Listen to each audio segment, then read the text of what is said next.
happy to be joined by two greats at the Sports Radio 610 here in Houston. Sean Pendergast, host of the morning show, Payne and Pendergast, 6 to 10 a.m. It airs on Sports Radio 610. Also, for the first time on my show, got Mr. John Lopez, host of In the Loop from 10 a.m. to 2 p.m. on Sports Radio 610. Thank you so much for joining, gentlemen. I'll start with you, John. How are you doing this evening? I am fantastic. I'm just honored that I am in the company of some of the greats that you have interviewed. I was just telling my wife, she goes, now whose podcast are you going to be on? And I said, Manav Gupta. He's a legend. And so I told her a couple of, but I couldn't remember them all. Who are all? I know JJ, Rich Eisen. Who else? Who are your biggest hits? Jose Altuve. Oh, of course. Yeah. Lance McCullers, Alex Bregman. I guess if you want to. Is that all you could get? Just those guys? Oh, I know, because I'm a loyal subscriber. Brandon Cooks, Yeah. Eric Gordon, Justin Reed.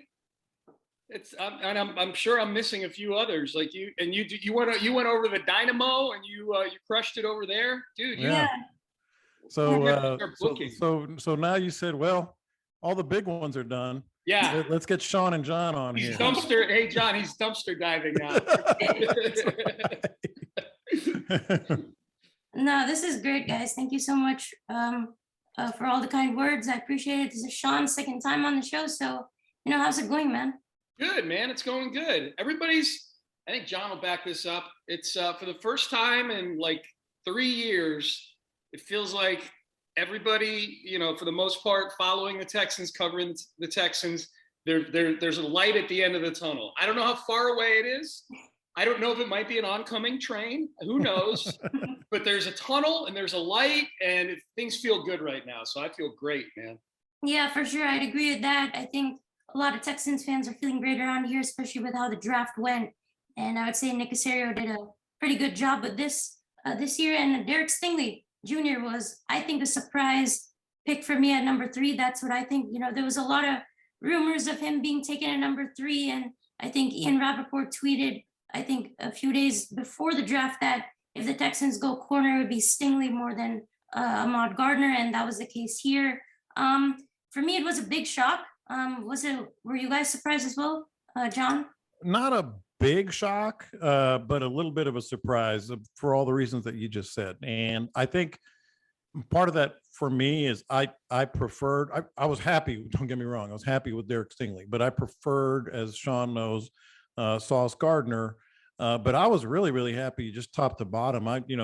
It's like Nick Caserio was in my head, and we were talking on the show. I said, I want Sauce Gardner, but I'll take, Stingley at number 3. I'd love for them to trade back. He did that. I'd love for them to take an offensive lineman in the first round. They did that. And then just down the list, I was just really happy, maybe because he agreed with me. I feel like he was right. Yeah. Yeah, I was happy too. Look, I think to me, the biggest thing, it was going to be really hard to come away with somebody at number 3 that people were going to be disappointed in. That was the nature of this draft. This draft had about 8 or 9 guys that if your team got them at 3, they have just as good a chance of being a Pro Bowler as any of the other 8 or 9 guys. It was going to be really hard to reach at number 3. Even if he had drafted a wide receiver at number 3, I would have talked myself into Garrett Wilson or Jameson Williams if he'd done that at 3. I could have talked myself into it. I like what he did. The biggest thing to me is that we had a GM that looked like he knew what he was doing during the draft. Like, he had a plan. He went in with the plan. He worked the plan. There was a logical sequencing to things going on when they moved back from 13 to 15. They got picks, and John, you and I were there at the draft party when he got those picks, those 3 picks on day 3. When he moved back from 13 to 15, I know we were saying to each other, we're like, they're not even going to use those picks. That's his currency. That's his currency to now move into round 2 with one of those 3rd round picks, which is exactly what he did. Yeah, he agreed with me on that too. Yep. Yeah. I think that's like really the case for a lot of people here. Everybody agrees. I think in general, what Caserio did this time around, we could really understand the process, I think, and where he was looking at. And with Stingley, I think the potential obviously is through the roof with him. He started 15 games in his freshman year that I think were outstanding, but he only started 10 in his sophomore and junior years due to a variety of injuries. I think that's really the only concern with him. I'd say his health. Otherwise, I think he can be truly a shutdown corner in this league. I think the talent is there, and he ran, I think, a 4.37 40 at his pro day at LSU. I think he's looking good physically right now. Would you guys agree with that assessment, Sean? Yeah, it's interesting because I don't know if he said, I thought he said John. I'm sorry if I'm stepping on you. But it's funny what you just said. We were actually on the show today going through okay, what are the negatives? We have to pick nits, what are the negatives? And the negatives that we listed weren't really all that, okay, well, he could be a little better in some, when they get physical with him, they can do this or that. And then you said something that I think is very common, and I've said it a bunch of times, and we kind of gloss over a very little but important fact. He only played 7 games his second season. And people say, well, he only, he was all American as a freshman. And, but then he didn't do a lot after that. In 7 games, he still made the all SEC first team. I mean, that's how good he is. So, I mean, how many guys that, in their second year of SEC football still make all SEC first team, despite just playing 7 games and getting hurt? That is talking about the talent. Yeah. I didn't know that, John. That's a good factoid. I did hear you guys talking about some of the I think it was Dane Brugler. You were going through the strengths and weaknesses, and with some of them, when you read them, I'm going, okay, I don't even know if these are really weaknesses. Like I think one of Stingley's things was not sure if he's an alpha personality. I'm like, okay, well, so it means he's humble. The tackling and the physicality. Yeah, I don't mind that. Like Pierce, I heard you guys talking about Pierce, and I know we're going to talk about him on it. Yeah. Damien Pierce, who I love. They listed as a weakness, like he never carried the ball more than 15 times in a game in college. And I'm like, good. Yeah. Moving to running back. Like, I don't okay. So we'd rather have a guy who carried the ball 300 times, like Kenneth Walker,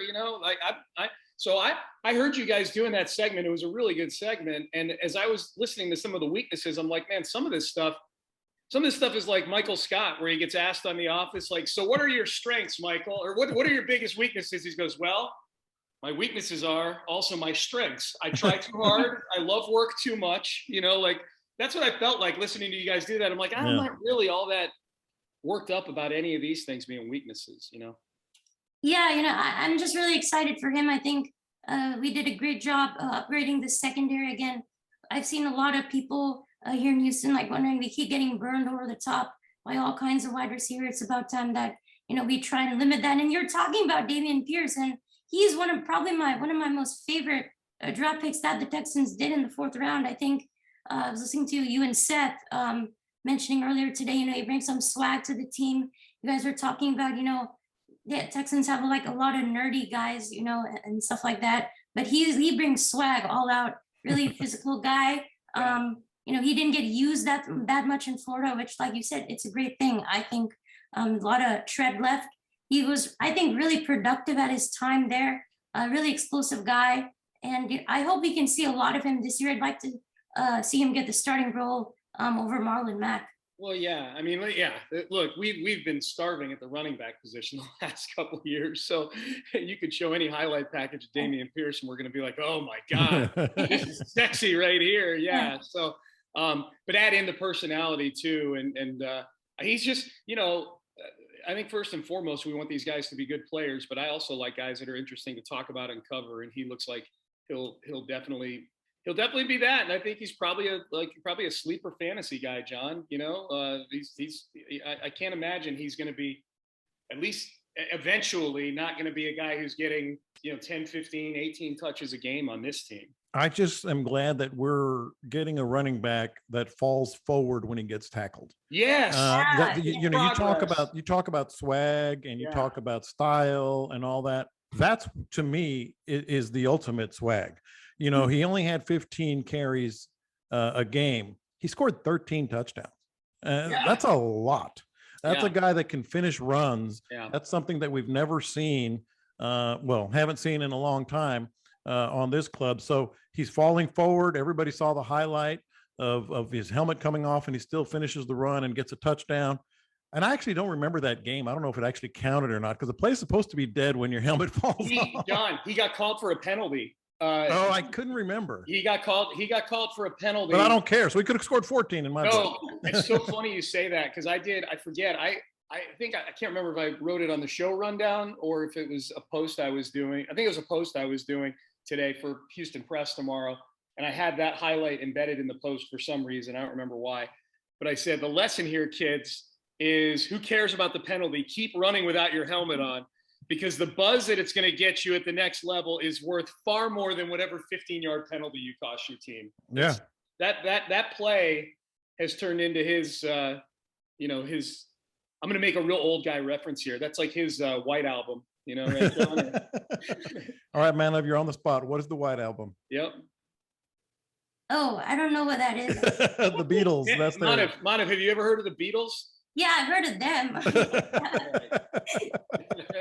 them. Those guys. Yeah. Them.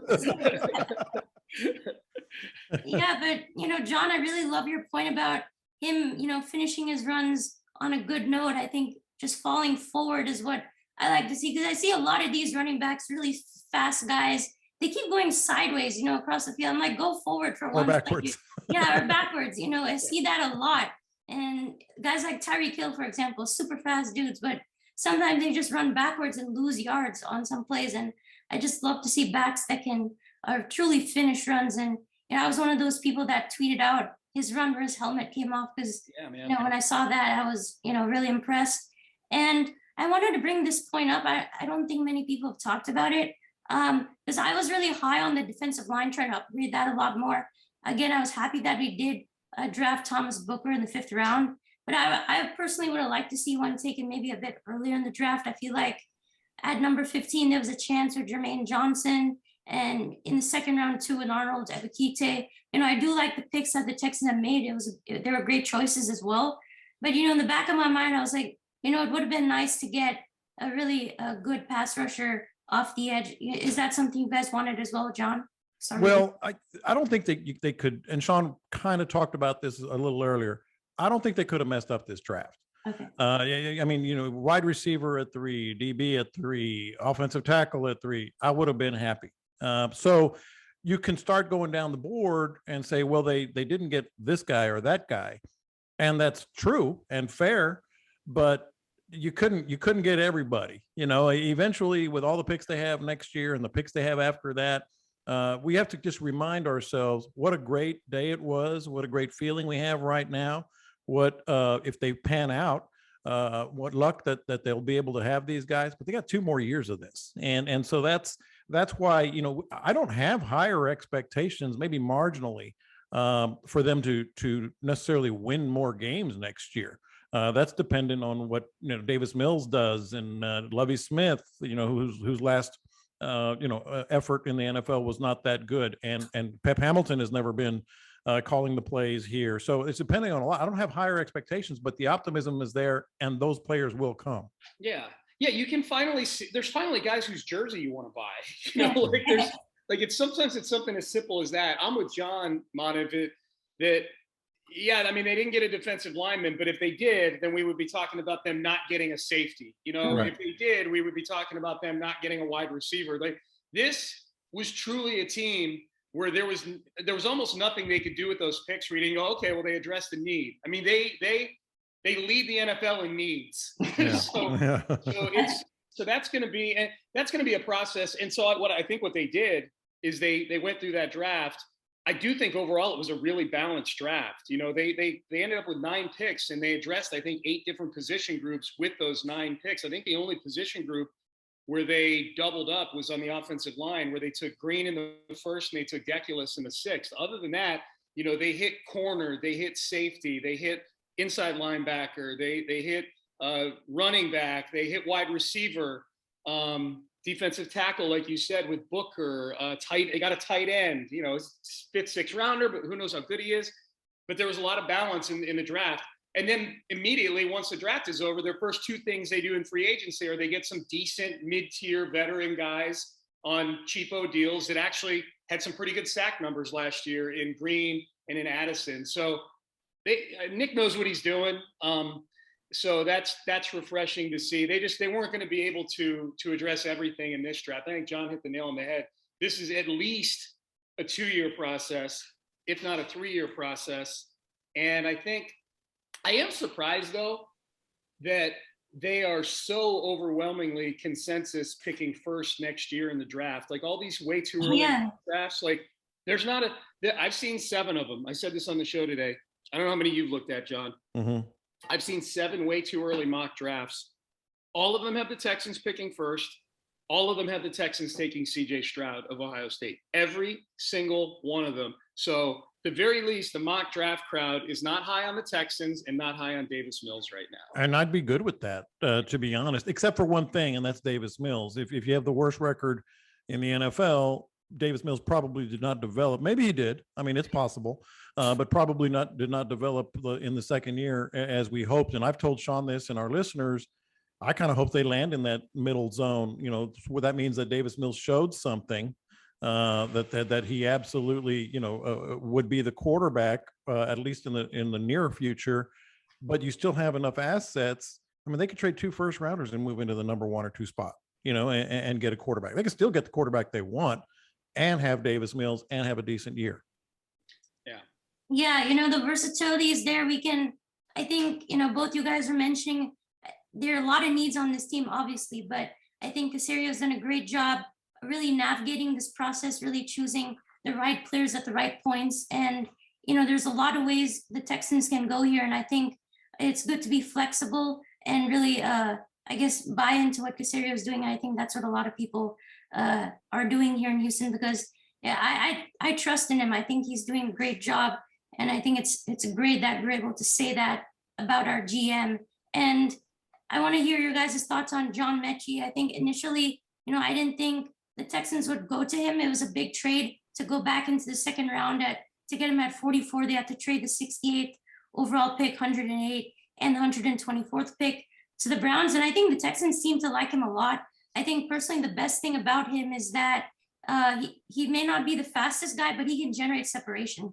He's a really consistent player. And really the best thing you can do as a route runner is get separation. And that's what he does best. I think he'll make stuff happen with this team, and he'll be recovering from his ACL in time.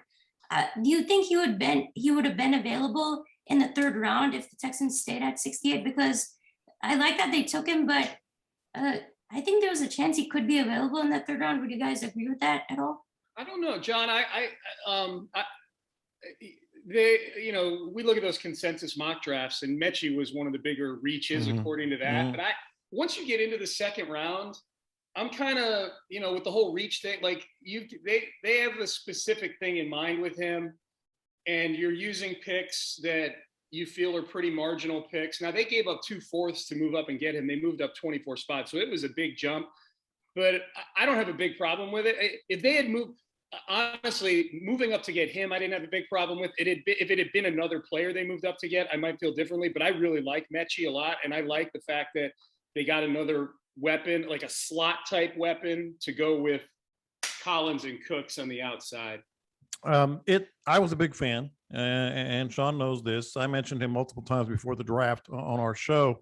That doesn't necessarily mean I wouldn't have, if somebody else was available, I would have preferred them. I mean, I could have preferred them, but I will say this. I think he's going to, and you touched on this, Manoff. I think he's going to move the chains, number 1. I think he's going to be the dump off guy, kind of running toward the quarterback, running with the quarterback sideline to sideline. If he gets in trouble in pressure, which we know that's still going to happen, no matter how much improvement there is on the offensive line. And I think he's a guy that absolutely is a terrific route runner. I mean, you're right. You did your scouting report right. Not the fastest guy, not the biggest guy. Those were 2 of the things we talked about today in terms of like what are the negatives. But he will run his route.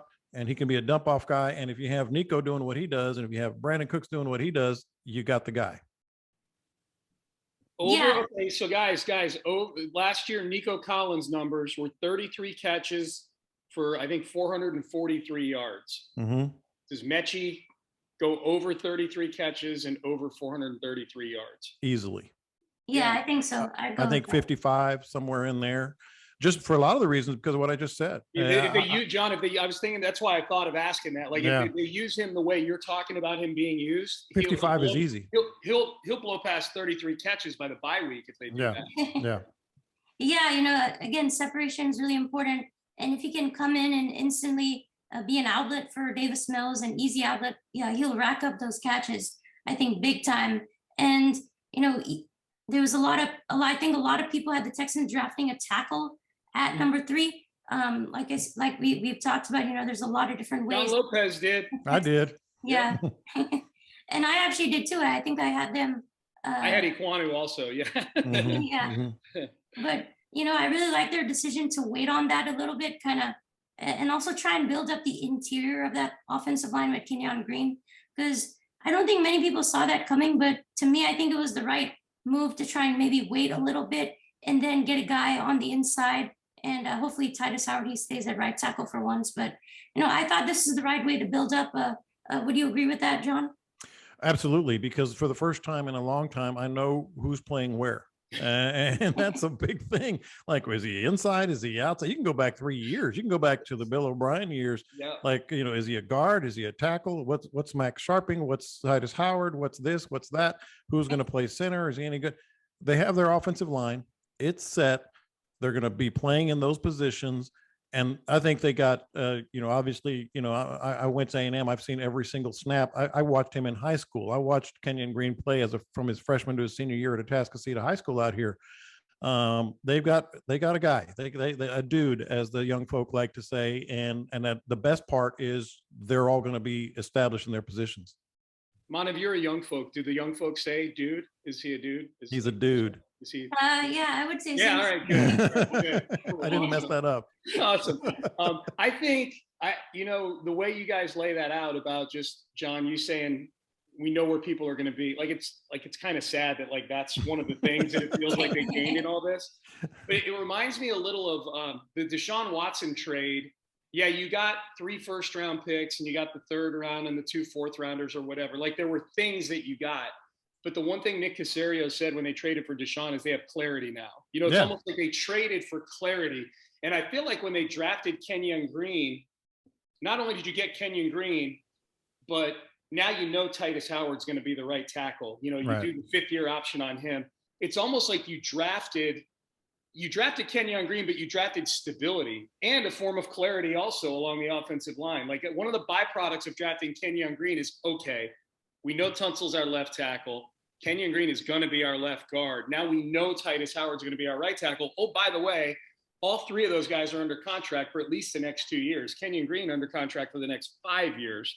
And then you can figure out what you do at center or at right guard. They signed AJ Cann and Justin Britt. They're both under 2-year deals. So I feel like if the guys you used first-round capital on, because that's what you did, Howard and Tunsil and Green are all first-rounders, then you should be able to take 2 guys who are veteran journeymen and elevate them. Mm-hmm. If those guys are playing at the level, if the first rounders are playing at the level they're supposed to in a group that's all about the symbiosis, you should be able to all boats should rise to a certain level. All boats have been sinking into they've been hitting the glacier the last few years.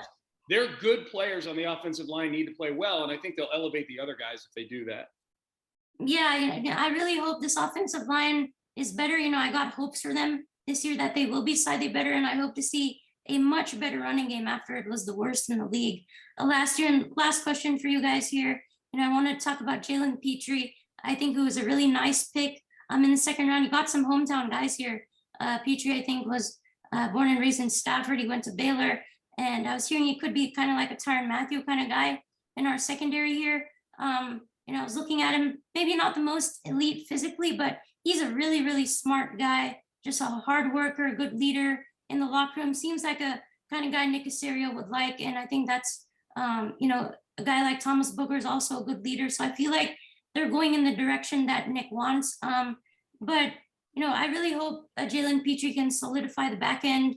Do you think he could be kind of like a Tyrann Mathieu? Yeah, well, that's been his lifelong, or at least career-long idol.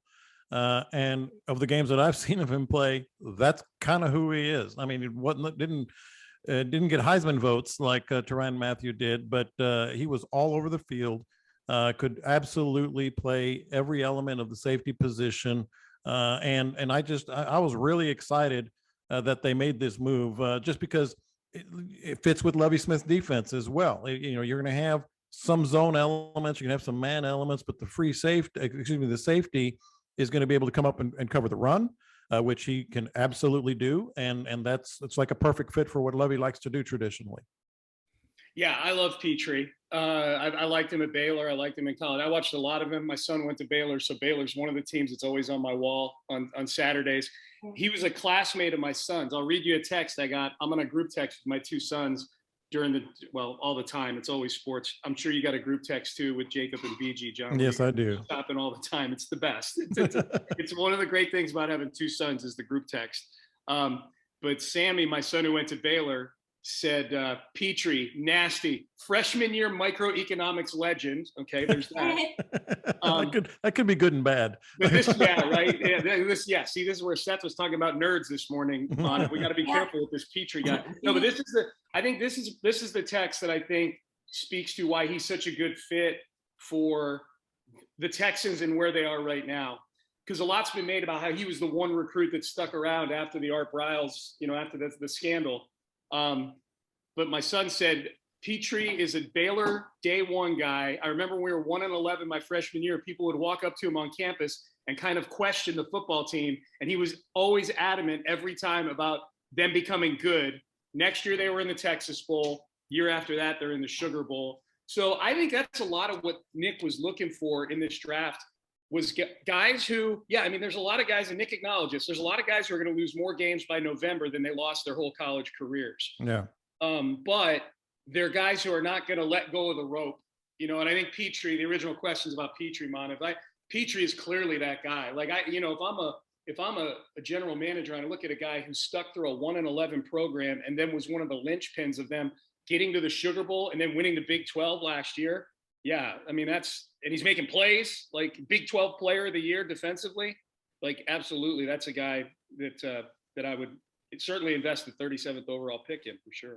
Sean was talking about his wall, which is ominous and impressive. Are we going to talk about all your sweet gear and memorabilia behind you over there? Oh, yeah, I got quite a few. Oh, yeah. You meant me. I'm like, I got a baby Yoda. Yeah. What's your favorite one? My favorite one, well, it's probably the biggest one. It's Jose Altuve's bat, which is right here. That's awesome. Dang. Okay, hold on a second before we get out of here. Oh, he wants to show somebody? Is that what's going on? Okay. Here we go. What's John got? Oh. Who's that? Craig Biggio's World Series used bat. Dude. That's there you go. With a 7 on the bottom. That is strong. He gave it to me in 2005 when they were in the World Series. Oh, he gave that dude, that's awesome. Yeah. Hey, that's amazing. No, but hey, man, you've done it. What are you, 19 years old? 18. 18? It took me 38 years to get some of this stuff. I got the Dream Team ticket over there somewhere. Look at that. Those are all my Olympic passes and tickets. That's Barcelona. That was 20 years before you were born. 15. I know.